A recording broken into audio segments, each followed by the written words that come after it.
Eccoci qui, un saluto da parte di Andrea Matta, benvenuti alla 22esima puntata di Casa Cus. Non siamo al Cus Cagliari, non siamo a Radiolina, siamo bentornati nel terrazzo di casa mia, esattamente come venerdì scorso, ma ci faremo l'abitudine purtroppo per qualche venerdì. Come sempre, ecco qua, la mia cartelletta è pronta per avere gli appunti con tutto quello che ci racconteremo e vedremo nelle prossime puntate, evento a parte, evento permettendo. Ovviamente vi ricordiamo che vedremo il meglio delle 20 puntate di Casa Cus a Radiolina, ma anche il modo con il quale gli atleti del Cus Cagliari si stanno ancora allenando, insomma, visto che siamo tutti quanti a casa. Mi raccomando, l'hashtag io resto a casa che vedete anche qui in basso sulla sinistra. La cartelletta dice che partiamo dal tennis e andiamo a vedere l'intervista doppia con Michele Petruzzo e Nicola Spissu. Come al solito vi ricordiamo che state guardando Casa Cus, che è il programma che è dedicato al Centro Universitario Sportivo di Cagliari, che il nostro obiettivo è di conoscere meglio i nostri atleti, e lo facciamo tramite un'intervista doppia, tra l'altro con chi l'ha visto, se non sbaglio, no, X-Files, ho sbagliato la sigla. Allora, partiamo, data di nascita, Nicola. 13 settembre 1995. 23 febbraio 1989. Te lo ricordavi? Sì, ti hai avuto un momento di smarrimento. Un tuo pregio? Sono una persona che se tiene a qualcosa ci mette sempre il massimo. Michele? La pazienza. Il pregio dell'altro, quindi secondo te qual è il pregio di Michele? Assolutamente la pazienza. Il pregio di Nicola? Beh, il cuore che mette quando fa le cose. Ok, beh, che bella immagine questa, bella, complimenti. Un tuo difetto? Dato che ci metto molto il cuore nelle cose, sono abbastanza permaloso. Ok, molto bene. Io mi dimentico le cose. Ah, che è utile in questo mondo. Cosa ti fa sorridere? Cosa ti diverte? Giocare a tennis. Ok, va bene. Puoi anche dire qualcos'altro, non c'è problema. Michele? Stare con ragazzi come me. Cosa ti fa arrabbiare? Sempre in termini di tennis, perdere una partita. Anche in termini di vita normale, cioè nella tua vita normale cosa ti fa arrabbiare? Poche cose. Poche cose, ok. Una di queste poche cose? Che la gente non ci tenga come me in quello che stiamo facendo. Questo mi piaceva sentire. Forse gli egoisti. La tua gara più bella? La mia gara più bella è stata la finale del primo torneo di terza categoria che ho vinto a Margine Rosso, in cui io ero ancora quarta categoria, quindi avevo vinto la mia sezione di tabellone, in più quella successiva, e la finale è stata la gara più emozionante della mia vita. Michele? Ma non lo so, non essendo mai stato magari un agonista, ho sempre allenato magari con continuità, non so, forse la gara più bella non me ne vengono in mente, diciamo, è il progetto del Cus. Ok. La tua gara più difficile? La mia gara più difficile? Oddio, forse la finale di Ateneca è stata molto molto difficile. Diciamo, da tecnico però puoi dirci una delle partite che magari hai visto un po' più complicate?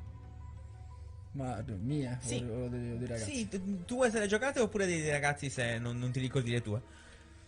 Guarda, forse la più difficile l'anno scorso è stata anche un'occasione per poi quest'anno riflettere col gruppo. È stata una giornata dove noi non eravamo presenti, dove tutta la squadra non era presente, c'erano solo Nicola e Giuseppe. Era la prima gara dei playoff. Ok. Hanno giocato a Salargius, io ero a Castellisangro a fare il tirocinio per il corso, altri ragazzi erano fuori ed era pure il periodo di Ateneca, quindi era, se non sbaglio, la domenica in cui finiva Ateneca. Quindi già lui e Giuseppe, che tutto molto complesso, insomma, Ateneca esatto, lo frequentavano, sono dovuti andare in trasferta a giocare a Salargius, una partita difficilissima perché forse era la squadra più forte dopo di noi, si sono trovati in due, quindi quella è stata la gara più difficile. Sono riusciti a vincere il doppio, addirittura 11-9 al match tiebreak. Ultimissima, il tuo mito sportivo? Roger Federer. Mito sportivo? Roger Federer. 1-1 e palla al centro. Eccoci qui, non torniamo in studio perché in realtà non siamo in studio, ma torniamo al nostro meglio di. Vi ricordiamo che alla fine di questa puntata, come ultimo video di questa puntata, andremo a vedere il video di Simone Ruggiu, che ha registrato e che ha chiesto ai ragazzi del futsal maschile come si stanno allenando in questi giorni, quindi state ancora collegati con noi. Vi ricordiamo che la cittadella sportiva di Staduchessa, gli impianti di Monserrato e il polo nautico sono chiusi fino al 3 aprile, però comunque i nostri atleti si stanno ancora allenando. Andiamo a vedere in questo video un po' come si stanno allenando e chiuderemo con un file audio di un bambino che non vede l'ora di tornare a giocare a basket con noi.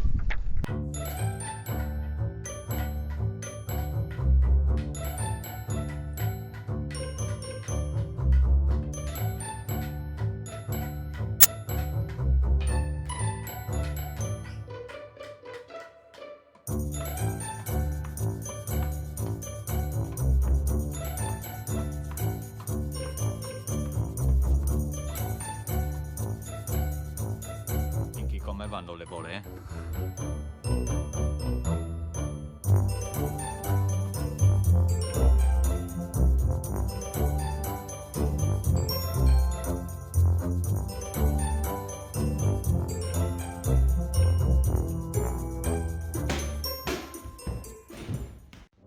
Ciao Dora, spero di rivenire presto a giocare a basket. Ciao. E se anche voi vi state allenando da casa e volete raccontarci come lo state facendo, pubblicate un video, taggate Cus Cagliari Official su Instagram, riposteremo le vostre stories e poi magari nelle prossime puntate del Meglio di ci sarete anche voi. Torniamo negli studi di Radiolina perché andiamo a conoscere meglio Claudia Pinna e Camilla Pizzalis, due atlete della nostra squadra di atletica leggera, con l'allenatore, ovvero Antonello Podda. Allora, Casa Cus aiuta le persone che ci guardano sulla pagina Facebook di Radiolina e del Cus Cagliari a conoscere meglio i nostri atleti. Ma c'è chi i nostri atleti li conosce davvero bene, in questo caso il tecnico. Quindi andiamo a sentire, grazie al nostro Fabio Leoni in regia, la prima parte dell'intervista di Antonello Podda, noto Lello, sulle nostre due ospiti. Abbiamo chiesto ad Antonello che cosa vede nel futuro di Camilla e di Claudia. Allora, Claudia, nel momento che ogni anno si mette un obiettivo nuovo, dunque anche quest'anno ci avrà sicuramente qualche obiettivo da dobbiamo vedere, ma ci avrà sicuramente degli obiettivi. Dunque ancora 1 o 2 stagioni io sicuro che ce li avrà. Ci avrà qualche, vedremo intanto di sostenere il Cus Cagliari, perché l'anno prossimo ci sarà un impegno importante. Se vorremmo raggiungere la Serie Oro. Camilla si deve riprendere da una stagione poco positiva dopo la stagione dei mondiali, qualche infortunio l'ha tenuta un po' lontana dalle gare e quest'anno l'obiettivo è tornare nel giro della nazionale e andare bene ai campionati italiani. Giusto? Confermate? Confermo. Confermi? Camilla, confermi? Sì, io sono sempre molto negativa, però mi affido a Lello. Esatto, insomma, che vi conosce da parecchio tempo, insomma. Io ho quasi 30 anni, dai, facciamo forse 27 anni. Per non dire 30, che è un numero giusto. No, perché poi... No, 20. Mentre Camilla... Io ho 7-8 anni e poco in confronto a Claudia. Comunque, insomma, un grande periodo per un tecnico, insomma, che ha visto due atlete fare davvero bene. Tra l'altro questa è una piccola parte dell'intervista che vedrete sui nostri social nel fine settimana. Antonello però ha qualcosa da dirvi e lo facciamo con il secondo video. Un messaggio per Claudia. Per quest'anno so già che c'ha un obiettivo, perché deve vincere una scommessa con una persona, dunque punteremo a smentire le voci. Invece per Camilla di avere un po' di pazienza, perché tanto lei lo sa, in inverno lei va in letargo, deve solo superare il letargo invernale e poi quest'estate riprenderemo a correre forte. È un paio di giorni che cerco di capire questo letargo in cui cadi durante l'inverno. Non vuoi dirci chi è quella persona? No. No, parleranno i fatti. Parleranno i fatti. Quando dite così voi donne mi fate una paura che penso la metà basta. Restiamo sempre in tema atletica leggera perché la nostra Nadia Neri è stata intervistata sul sito sardegna.fidal.it e ha raccontato un po' quelle che sono le sue attese e ci consiglia anche lei di stare a casa. E andiamo a vedere un piccolo estratto di questa intervista. Oggi siamo chiamati tutti nella stessa gara, dobbiamo combattere e sconfiggere la diffusione del coronavirus Covid-19, che è un virus, come tutti ormai saprete, estremamente contagioso, che si contrae con l'inalazione di goccioline di saliva, a cui tutti siamo esposti. Nessuno è immune, dai più giovani ai più anziani. Ecco che allora che l'unico modo per proteggere noi e gli altri è rimanere a casa. In questi giorni stiamo assistendo a una grande opera di altruismo, determinazione e coraggio da parte di medici, infermieri, operatori sanitari, volontari che stanno mettendo a rischio la loro vita, la loro salute, quella dei propri cari, per aiutarci e per cercare di uscire al più presto da questa situazione. La loro opera purtroppo, sebbene enorme, il loro contributo è enorme, ma non basta.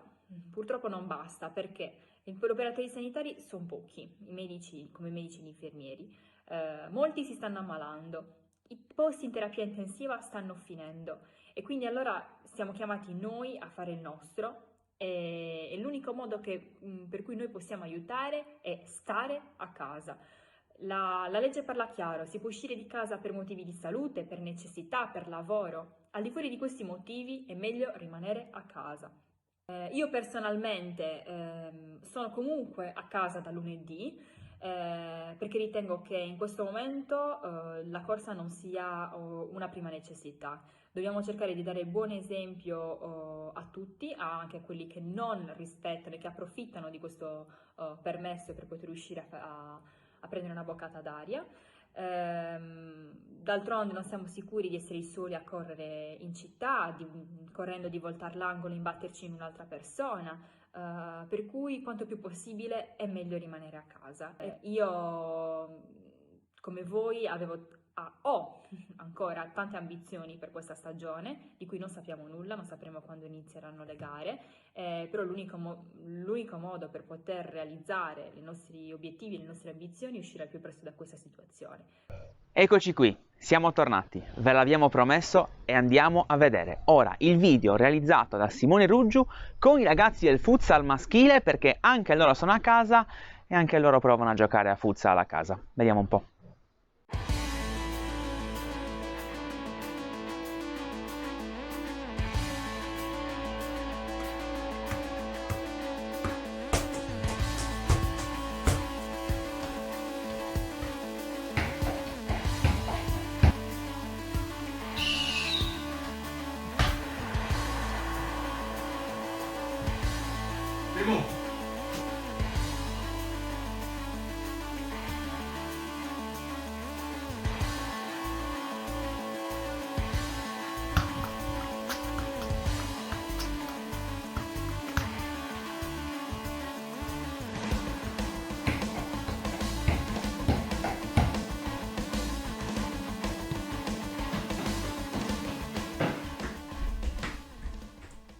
Noi restiamo a casa. Termina qui questa seconda puntata del Meglio di Casa Cus. Come vedete non siamo a Saduchessa, siamo nel terrazzo di casa mia anche questo venerdì e lo saremo anche venerdì prossimo. Grazie a tutti quanti voi per averci seguito. Vi ricordiamo che i nostri social non si fermano, Cus Cagliari Official su Facebook, su Instagram, su YouTube rivedrete le puntate, le interviste di questa stagione. Insomma, non vi lasciamo soli. Mi raccomando, fatelo per noi. State a casa. Prima ci fermiamo e prima ripartiamo. Grazie mille a tutti quanti voi. Un saluto da parte di Andrea Matta, il Meglio di Casa Cus torna tra 7 giorni.